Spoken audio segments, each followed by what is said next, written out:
Alright, so today in the lab we got a bunch of boxes here, and these are all upgrades or potential upgrades for the Amiga 4000 that we're working on restoring.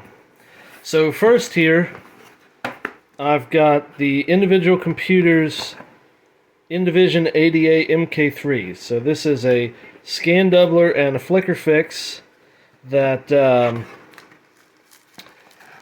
that is for the Amiga 4000 or the CD32, and it is special because it has HDMI out, not just VGA, so there's no trouble with converting this video to digital. Next, and I'm going to go in this big black box, I have got a Mediator PCI 4000D V3 Mark IV. So this is an interesting piece of kit. They still make them, so this is brand new. I have no idea how Lbox, the company that makes these, stay in business. But essentially what this is a daughter board. And we're going to cut here so I can get these out of the package.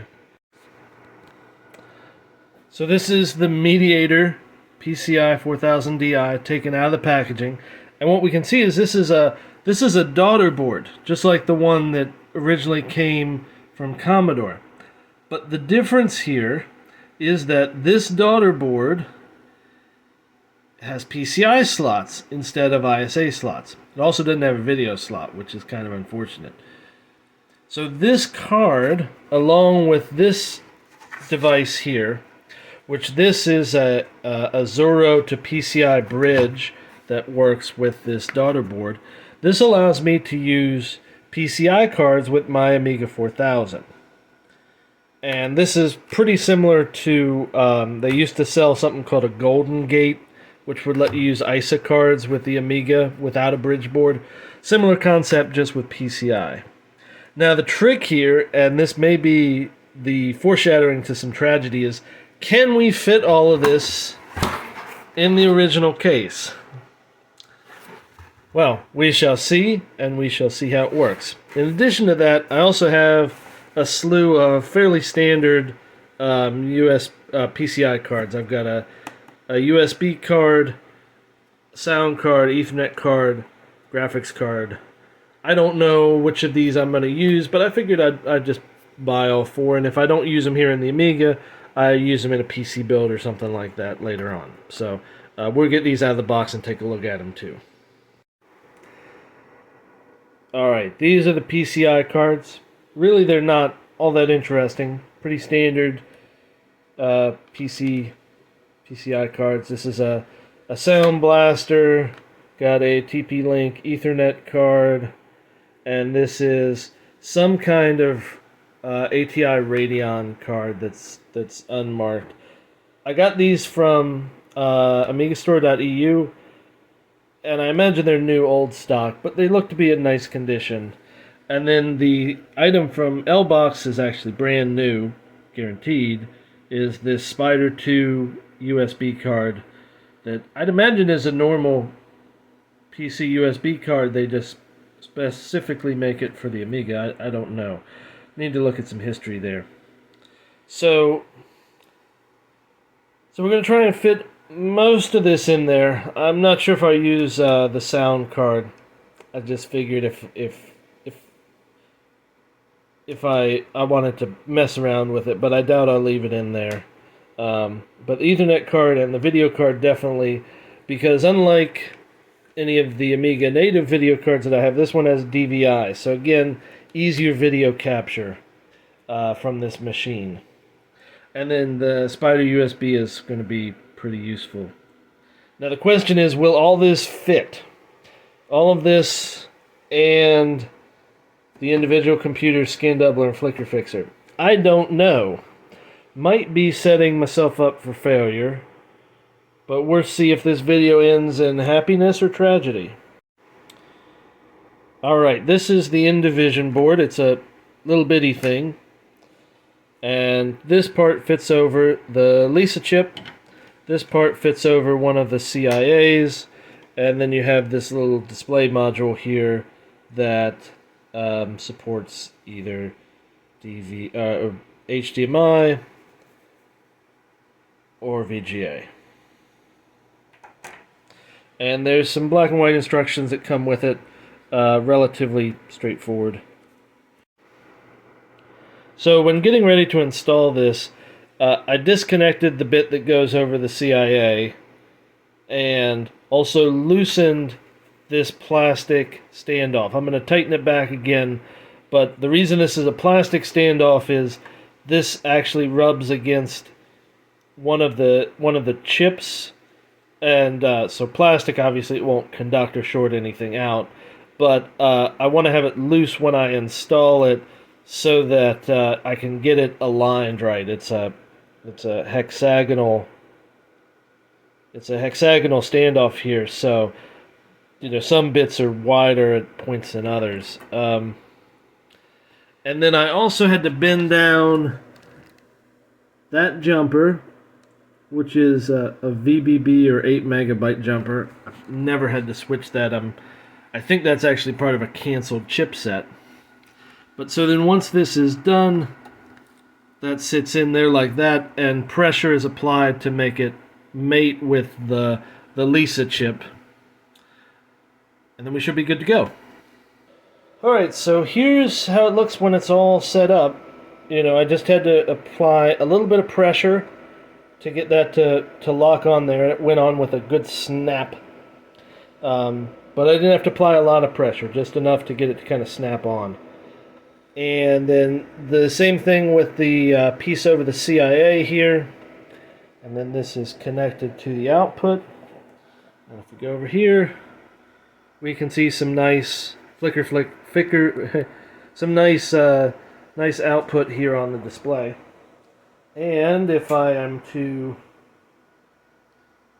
reset this, we can see the individual computer's boot up sequence here as part of this unit. So we can play with things like scaling and other stuff from the unit itself. So pretty pleased that works. Now the real question is, will this fit in here while the Mediator's in here? And that remains to be seen. Alright, so to answer the question, does it fit? Well, this Mediator board is designed pretty nicely so that it's, aware of where, say, the RAM is and all of that. But with the Indivision in here, it just barely fits. Now, it's very hard to see, but these are almost touching.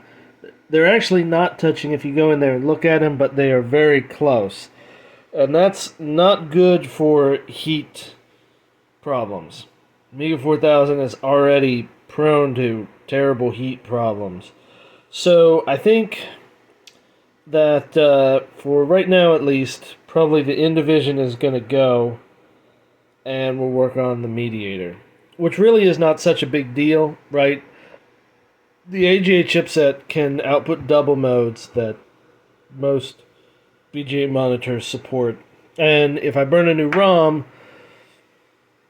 for the 3.2 kickstart, then it even supports going into the early boot menu in that double mode. That was always a problem with the old 3.1 ROMs, is that even though it could go out to VGA in double modes, the ROMs didn't do that for you. They didn't let you switch to that. So that may be that the Indivision, cool it as it is, not part of this build, which is a shame.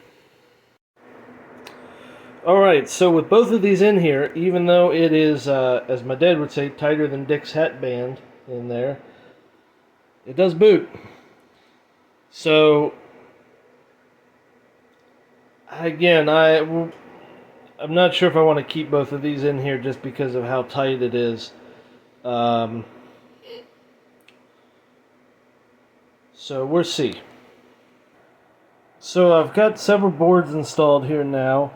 Got graphics board up at the top. I put back in the Xsurf because I already had the driver for that installed and Envoy set up from previous testing.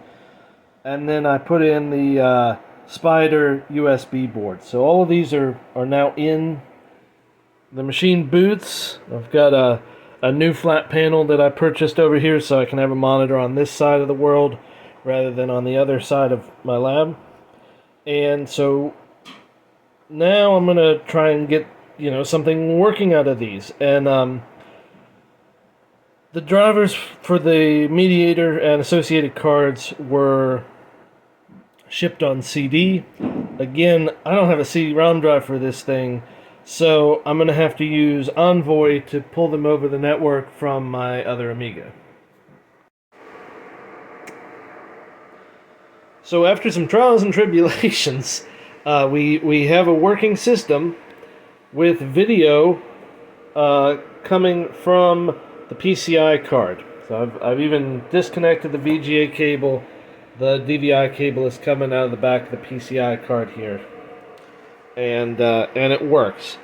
Now, I don't have this configured correctly 100% because some screen modes fail. I get a guru on them, and a few other weird things going on here. And I think this is because I have original OS 3.1 ROMs from Amiga Technologies, and that I may not have all the jumpers set up right on the Mediator board. And as you can see, things are pretty tight in there. Things aren't touching, but there's not a lot of room for airflow.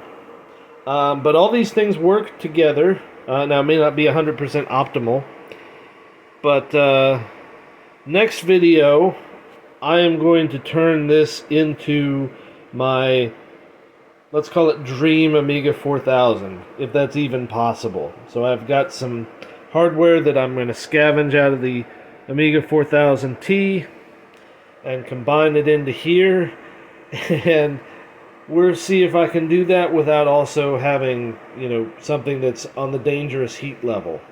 The airflow on these Amiga 4000s is absolutely terrible, so we're going to have to do some stuff on that.